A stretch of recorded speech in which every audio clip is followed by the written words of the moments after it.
हम सब यहाँ पर आध्यात्म ज्ञान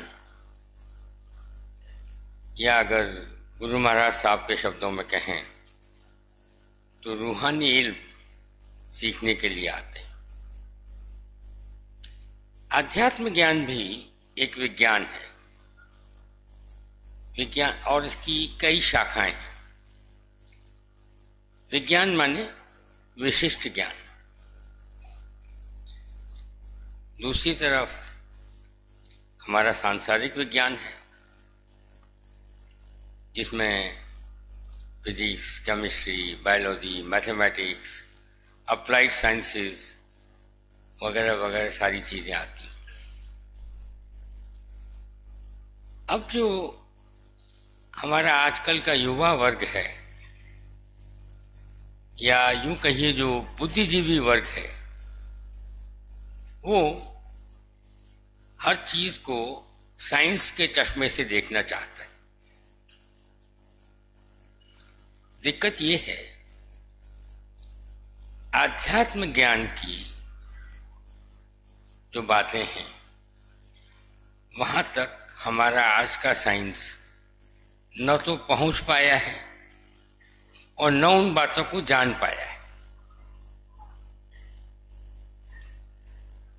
आज से 600 साढ़े 600 साल पहले, उस समय तक वैज्ञानिक क्या कहते थे कि हमारी ये पृथ्वी थाली की तरह चपटी है, एक प्लेट जैसी है, और सूर्य पृथ्वी के चक्कर लगाता है। धीरे धीरे विज्ञान को समझ में आया कि बात तो कुछ और है। ये मैं आपको इसलिए बता रहा हूं ताकि आप ये जान लें कि हमारा विज्ञान गलत हो सकता है, आध्यात्म ज्ञान गलत नहीं हो सकता। वैज्ञानिक लोग ये बताते हैं कि हमारी इस पृथ्वी की आयु लगभग 4.5 अरब साल है, और इसमें मानव जीवन तकरीबन 10,000 साल से है। ऐसा वो इसलिए कहते हैं, विज्ञान को हर चीज में प्रमाण चाहिए। 10,000 साल पहले मेसोपोटामिया की सभ्यता थी, जिसके अवशेष उनको मिले। 5,000 साल पहले हड़प्पा और मोहनजोदड़ो के उनको अवशेष मिले।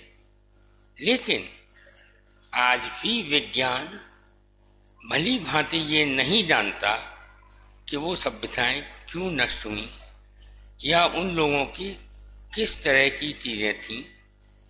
क्या वो किसी ईश्वर को मानते थे, क्या वो कोई पूजा करते थे, और अगर करते थे तो कैसे करते थे। ये भी संभव है कि मानव जीवन का इतिहास 10,000 सालों से भी ज्यादा पुराना हो। सभ्यताएं कोई भी रही हों, मगर मनुष्य के दिमाग में, उसके मन में हमेशा ये प्रश्न आता रहा कि इस दुनिया को कौन चलाता है, वो क्या शक्ति है जिसकी वजह से ये सब होता है। और उसको उसने जानने का प्रयास किया, जिसकी वजह से अलग अलग समय पर अलग अलग धर्म, अलग अलग मत बने।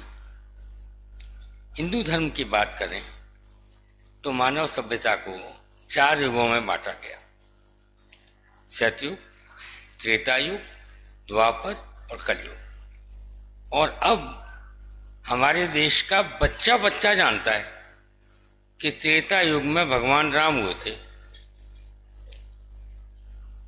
द्वापर में कृष्ण हुए जिन्होंने गीता का उपदेश दिया। गीता के 4थे अध्याय में पहले श्लोक में कृष्ण कहते हैं, हे अर्जुन, अब मैं तुम्हें राजयोग के बारे में बताऊंगा। एक जमाने में मैंने इसको सूर्य को सिखाया था। सूर्य से राजा मनु ने इसको जाना और उन्होंने राजा इक्ष्वाकु को यह योग।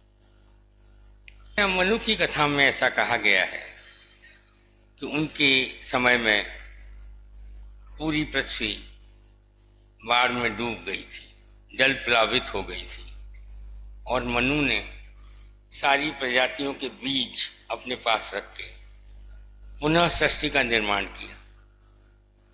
मानव स्मृति से हम इस बात को जानते हैं,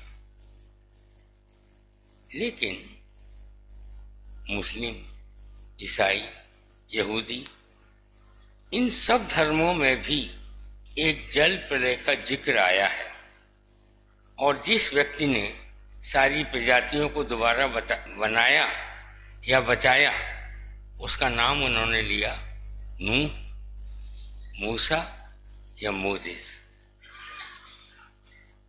इस बात से गीता की बात को प्रमाण मिलता है, क्योंकि पूरे विश्व में अलग अलग जगह पर इस घटना का वर्णन है। अगर हम आज के काल की बात करें तो बुद्ध धर्म हिंदुस्तान से शुरू हुआ और कालांतर में हमारे यहाँ से लुप्त प्राय हो गया। उसी तरह ये राजयोग फिर हमारे यहाँ से चला गया और बाद में आज के समय में मुस्लिम सूफियों के द्वारा लौट के आया।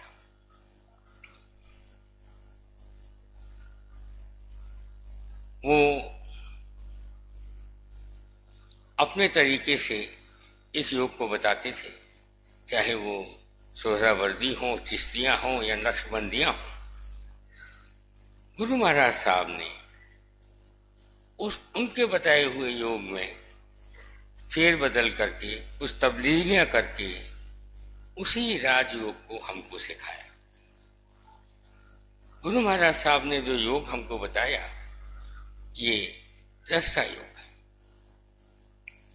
इसमें हमें कुछ नहीं करना, जैसा आप कल से सुनते आ रहे हैं। सिर्फ गुरु महाराज साहब के सामने बैठ जाना है और अपने मन की व्यथियों को देखते रहना है दृष्टा बनकर। कोई मेहनत हमसे नहीं ली जाती, कुछ कर्म हमें नहीं करना पड़ता। गुरु महाराज साहब अपनी शक्ति से हमें ऊपर उठाते हैं।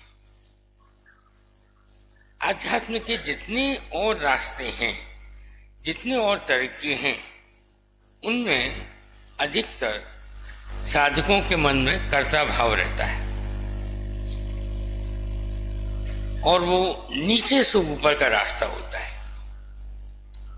गुरु महाराज साहब के रास्ते में ऐसा कुछ नहीं, कोई चक्र भेदन नहीं, कोई मंत्र जाप नहीं, कोई कुंडली का उठना नहीं, कुछ नहीं।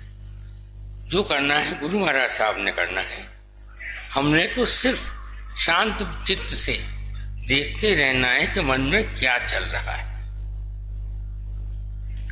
गुरु महाराज साहब हमें अपनी शक्ति से ऊपर उठाते हैं और ऐसी जगह बिठा देते हैं जहां से हम दोबारा गिरने न पाए।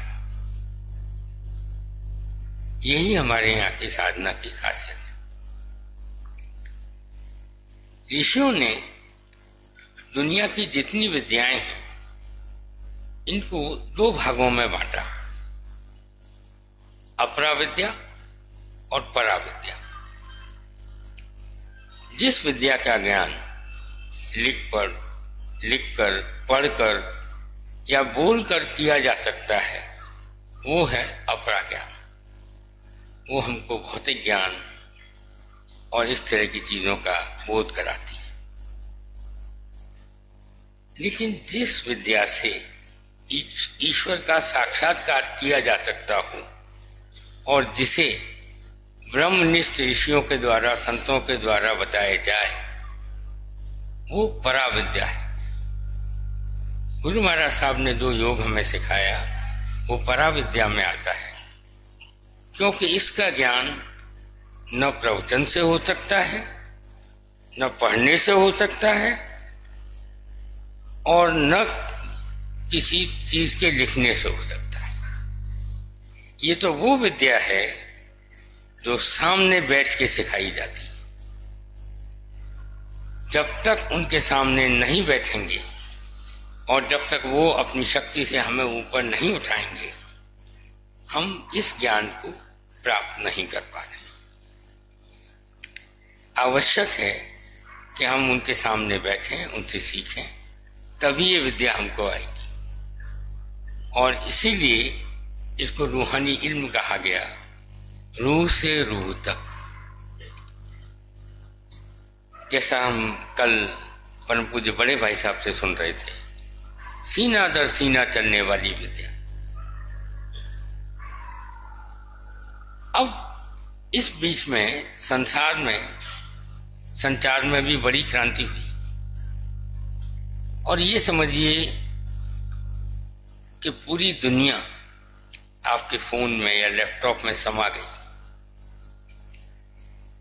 किसी से चाहे कभी बात कर लीजिए, वीडियो कॉल कर लीजिए, कोई घटना देख लीजिए, कुछ भी रिकॉर्ड कर लीजिए, कोई सी भी जानकारी एक बटन पर आपके हाथ में है।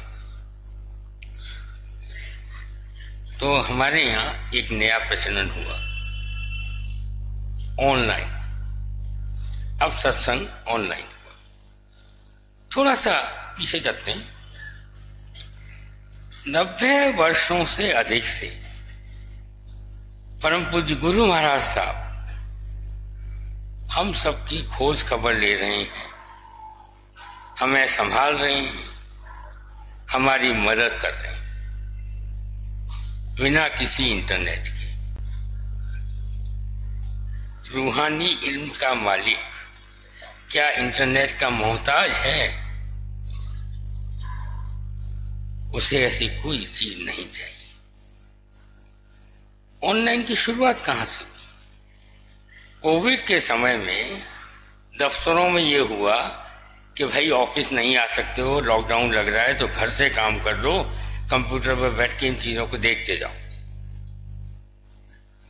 और इसमें कोई शक नहीं कि ऑनलाइन सत्संग से कोविड के समय में सभी भाई बहनों को एक दूसरे से जुड़ने में, एक दूसरे का कुशल क्षेम जानने में और मनोबल ऊंचा रखने में बहुत मदद मिली, इसमें दो राय नहीं। लेकिन हर साधन का एक समय होता है, जब उसकी उपयोगिता समाप्त हो जाए तो उसको छोड़ देना चाहिए। कई जगह मुझे बड़ा ताज्जुब होता है जब मैं सुनता हूं कि कई लोग ये समझने लगे हैं कि ऑनलाइन ही सब कुछ है। अगर ऑनलाइन ही सब कुछ है तो क्या आवश्यकता है इन भंडारों की, और क्या आवश्यकता है कि इस तरह की चीज हम पढ़ते हैं मैसेजेस में कि अमुक भाई साहब पधार रहे हैं तो स्पेशल मीटिंग रखी गई है। क्यों भाई? क्योंकि भाई साहब तो दे सकते हैं ना, वो सामने बैठ के दे सकते हैं। इसमें एक कदम और आगे की बात करते हैं। अब एक नई चीज आ गई साइंस में, आर्टिफिशियल इंटेलिजेंस, नकली अक्ल। आपके पास जो भी जानकारी है, डेटा है, कंप्यूटर में डाल दीजिए तो वो आपका काम कर देगा। अमेरिका में और वर्ल्ड में बहुत सारी नौकरियां इसकी वजह से जा रही, क्योंकि बहुत सारे छोटे काम मशीन करेगी। फिर क्या है, सत्संग का जो भी साहित्य, जो कुछ हम जानते हैं, प्रवचन है, फीड कर दीजिए और इसको एक और सॉफ्टवेयर के साथ जोड़ दीजिए, डीप फेक। फिर क्या है, सत्संग के किसी भी बुजुर्ग का प्रतिबिंब आपके सामने होगा और बिल्कुल उनकी ही आवाज में वो प्रवचन दे देगा। क्या उस प्रवचन का कोई असर होगा? देखिए, बात का असर जब भी होता है जब वो अनुभव से कही जाती है।